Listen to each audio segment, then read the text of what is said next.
প্রশাসনের বিরুদ্ধে সভা। কোন প্রশাসন? যে প্রশাসনে স্বাস্থ্য দপ্তর তাদের কর্মীদের নিরাপত্তা দিতে পারে না, যে প্রশাসনের পুলিশ মন্ত্রী তাদের নারীদের নিরাপত্তা দিতে পারে না, এবং আমাদের সর্বোপরি যারা প্রশাসনের অভিভাবক মুখ্যমন্ত্রী তিনি সম্পূর্ণরূপে ব্যর্থ তাদের রাজ্যের শান্তি শৃঙ্খলা বজায় রাখার জন্য। দ্বিতীয় কথা,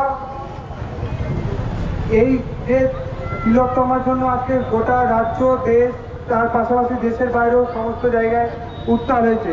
এই তিলোত্তমা যাতে আর 4-5টা ঘটনার মতো না হয়ে যায়, যে কিছুদিন হলো প্রথমে আন্দোলন আদালত হলো, তারপরে আস্তে আস্তে সব ধামাচাপা পড়ে গেল, কোনো কিছুই হলো না। এর জাস্টিস যে করে হোক আমাদের আনতেই হবে, আন্দোলন যাতে কোনোভাবে স্থগিত না হয়ে যায়। এবং শেষ কথা যেটাই, যে আমাদের প্রশাসনের পক্ষ থেকে স্টেজ করার অনুমতি দেয়নি, তো যাই হোক এটা আমরা অস্থায়ীভাবে স্টেজ করে দিয়েছিলাম, তো প্রশাসনেরও কোথাও হাত পা বাঁধা মনে হয়। তো যাদের কাছে প্রশাসনের হাত পা বাঁধা তাদেরকে শুধু একটাই কথা বলবো, যে হাওয়া কিন্তু বদলাবে, শুধরে যান। ধন্যবাদ।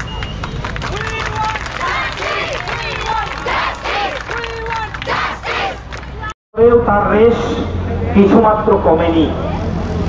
এত মানুষ এতদিন ধরে মিছিলে হাঁটবার পরেও সমস্ত কাজ ফেলে প্রতিদিন রাস্তায় নামছেন, শুধু বিবেকের তাড়নায়, শুধু ন্যায়ের জন্য, শুধু বিচার চেয়ে। এই লাগাতার তাদের এই উপস্থিতি নিশ্চয়ই আমাদের কাঙ্ক্ষিত লক্ষ্যে পৌঁছে দেবে। এই এফোর্ট আমরা যে দিতে পেরেছি, দিচ্ছি, এটার জন্য ধন্যবাদ দিলাম। আমি একটুখানি অন্য কথা বলে শুরু করতে চাইছি। আমরা কৌটিল্যের নাম শুনেছি, চাণক্য কৌটিল্য। আমি যদি ভুল না করি, খ্রিস্টপূর্ব 321 অব্দে মৌর্য সাম্রাজ্যের চন্দ্রগুপ্ত মৌর্যের প্রধানমন্ত্রী ছিলেন কৌটিল্য চাণক্য। তিনি একটা বই লিখেছিলেন, অর্থশাস্ত্র। নামটা শুনে মনে হবে যে বোধহয় ইকোনমিক্সের বই, ব্যাপারটা তা নয়। অর্থশাস্ত্রের মূল জায়গাটা ছিল রাজ্য পরিচালনা সংক্রান্ত রাজাকে উপদেশ।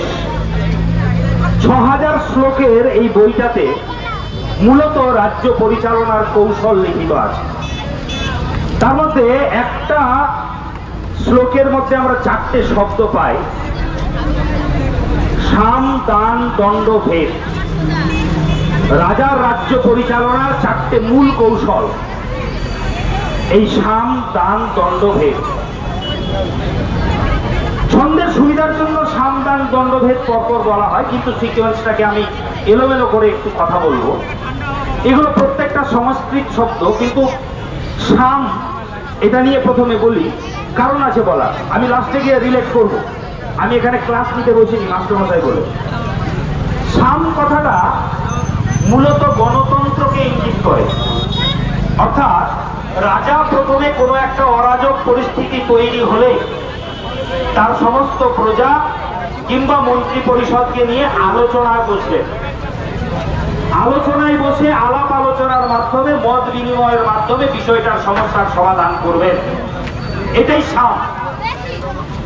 এবার আমাদের রাজা যদি মিলিয়ে দেখেন, দেখবেন সামের ধারে কাছে নাই। যদি সামের ধারে কাছে থাকতো তাহলে রাজার কাজ হচ্ছে বিচার দেওয়া, ন্যায় দেওয়া। তার জন্য আমাদেরকে পথে নামতে হতো না। সাম নেই, বাকি থাকে দান, অর্থ। অর্থাৎ যারা প্রতিবাদ করছে, বিদ্রোহ করছে, বিক্ষোভ করছে, তাদের মুখে কিছু টাকা তুলে দাও।